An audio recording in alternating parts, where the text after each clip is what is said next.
Rais xonim, bu Janchindagi yaqinda sotib olgan yerimiz. Kichik xo'jayin bu yerni ilgariga Gu oilasining villasida qurmoqchilar. Aytishlaricha uni qursak, katta xo'jayin ham uyga qaytish yo'lini topar ekan.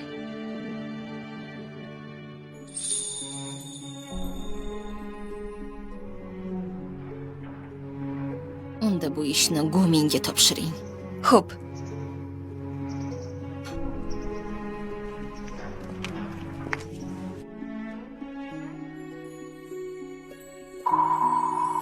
Siyotsi, qayerlardasan? Onang seni juda sog'indi.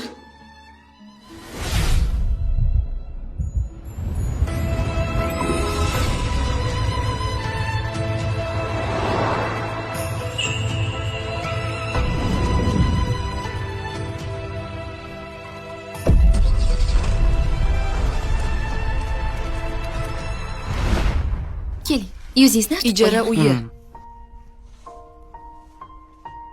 Endi oyoqlarni yuvamiz. Shpagingiz nechinchi? Xo'p.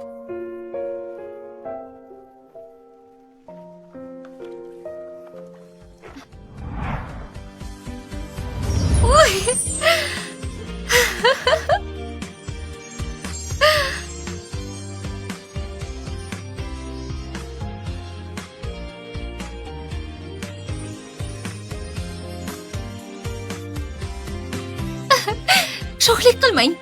Mana. Hozir. Oy. Bu yerni qanday topdingiz? Liu Cuifan, Suetsining oyisi. Suetsin, agar kelmaganimda aldab yuraverarmiding? Shu aqli zaif yigitni deb umringni sarflab yuboraverasanmi? Bu yigit bir umr senga og'ir yuk bo'ladi. Nima ko'rmayapsanmi? Uni o'zim tanlaganman. Aqli zaif bo'ladimi, nogironmi, baribir tashlab ketmayman. Agar yana dadamning gapini yetkazgani kelgan bo'lsangiz, aytmay qo'yavering. Sevgan insonimga pul ishlatsam, u dadamday qimorga tikib yo'q qilmaydi. Yo'q, gap bunday emas. Unga aytib qo'ying. Qimorga beradigan pulim yo'q. Endi meni bezovta qilmasin. Tintin. Shuncha yillar davomida otangni noto'g'ri tushunib kelding. Noto'g'ri tushundim. Uydagi bor pulni qimorga tikib yuborgan odamni-ya. Shu qimor sabab uysiz ko'chada qoldik. Hozirgi qashshoq hayotimizga ham shu sabab. Qanday qilib noto'g'ri tushungan bo'laman, oyi? Otang hech qachon qimor o'ynamagan. O'sha pullarni otang senga bildirmay yordam sifatida berganda, ularni sen ishlatgansan. Bu nima deganingiz?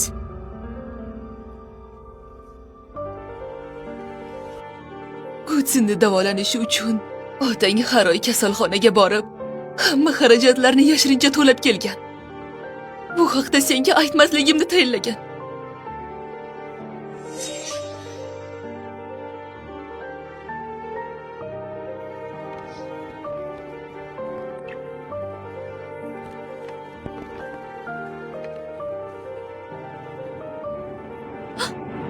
Oyi. Adashman. Oyijon, juda katta xato qildim. Qizim, buni bilmagandim.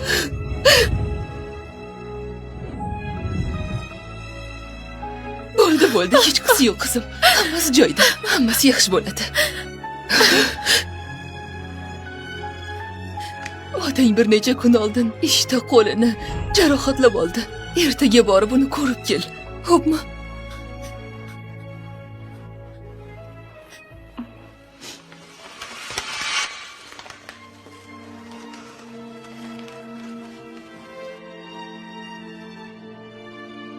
Siyotsin. Aha. Ertaga ota-onamni uyiga borib kelaman. Siz qurilish maydoniga borib pulni olasiz. Keyin o'sha yerda meni kutib turasiz. Xo'pmi?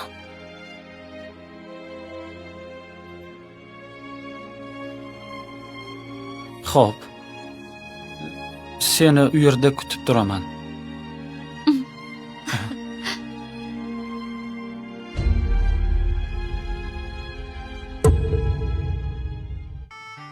Sian oilasining qishloqdagi uyi. Hoy Chufan. Tushlikka ham shuncha taom tayyorlaysanmi? Suetsining dadasi. Qo'lingiz jarohatlangan bo'lsa, tovuqni so'yib quvvat bo'lsin deb sho'rva qilib qo'ygandim. Qizimga hozir pul kerak bilasan. Qanday qilib buncha isrof qilishimiz mumkin?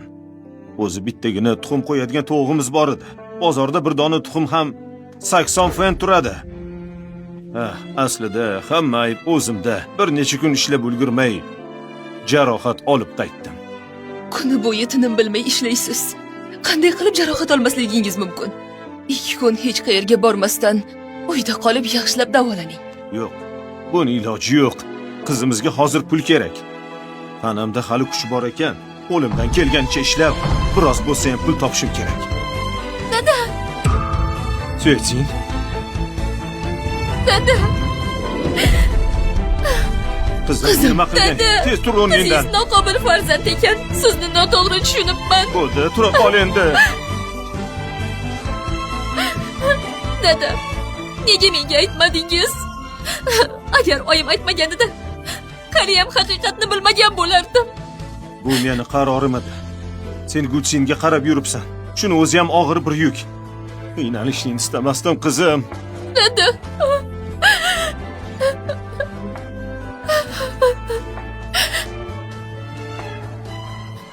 Dada, Gutsen tufayli endi mendan voz kechdingiz deb o'yladim. Sizlarni tushunmabman. Bundan afsusdaman. Siz esa biz uchun shuncha mehnat qilibsiz. Menga qara qizim, xotirjam bo'l. Qanday qaror qabul qilsang ham, men va oying seni qo'llab-quvvatlaymiz. Gutsin seni tanloving. Kerak bo'lsa, borimizdan kechib bo'lsa ham unga yordam berishga tayyormiz. Biz senga ishonamiz. Qizimiz tanlagan inson yomon odam bo'lishi mumkin emas. Hammasi oydinlashgani yaxshi bo'ldi-da. Juda ham yaxshi bo'ldi. Qizim, kel, o'tir. Qani Ovqatlanamiz. Suyetsin, o'tir. O'tira qol. Ovqatdan ol. Chorvadan ichinglar. Ha,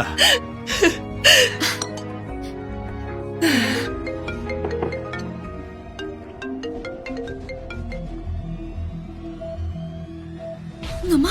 Gutsen jarohatlandi? nima bo'pti?